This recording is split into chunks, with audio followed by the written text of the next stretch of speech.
everyone, so we are again here on the NAB and I would like to show you our DSK application we are presenting here with the VSM.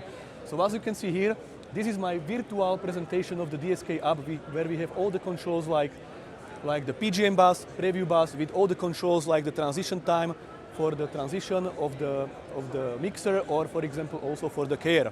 Right? So for example now, when I'm switching my PGM bus, we can see that actually the picture on the PGM preview, PGM picture is changed.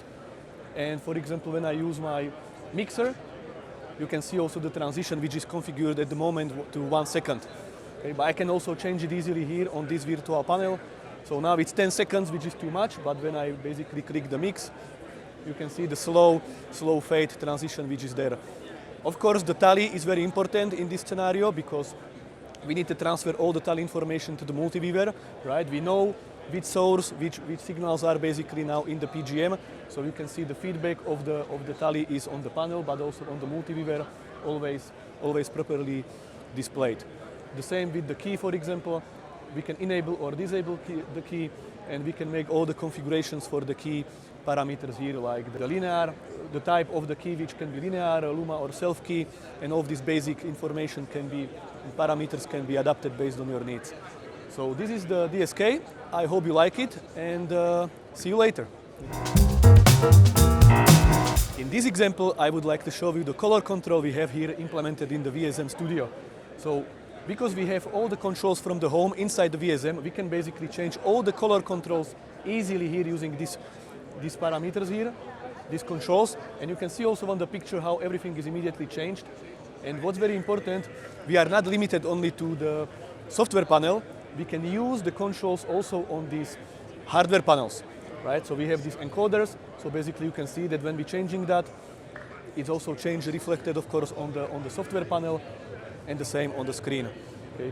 So if you need, for example, to restart the values, you have a couple of options. There is just always, when you change the default value, you will get here the reset button with which you can easily change everything. And that's the magic of VSM you can use anytime. In this scenario, I would like to show you the UDX we are using here and controlling from the VSM. Of course, usually we need UDX just to convert some signal types to another signal type, right? But if needed, what we can do is also change some parameters of that. Like for example, here we can change the horizontal overscan or different parameters. Also again, using the VSM panel or using the hardware versions of the panel with some of the encoders if needed. So as mentioned, all of that can be easily implemented in VSM, even integrated in some automatic logic if needed. So basically when you need automatically change your source to different format, VSM can always pick from the UDX pool any available UDX and convert your signal automatically, which means it's much easier for the operation team. I would like to show you a little bit more about the dynamic nature we have between the VSM and the home system. So, as we know, here we have the three use cases, PCR, ACR or MCR. But of course, also, let's say for example for the PCR, we not always need the same resources. Sometimes we need one UDX, sometimes two UDXs or different variations of the applications.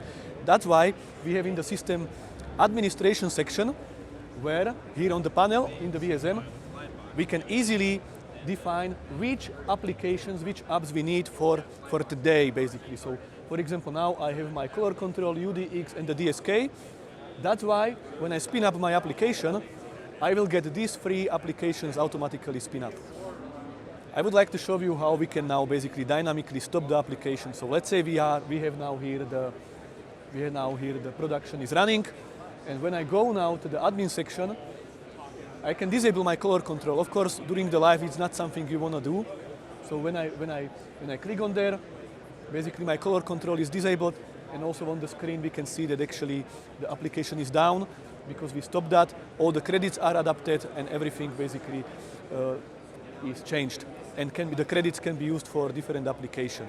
Okay. So when I start it again, we will see that basically our picture is back and can be used again.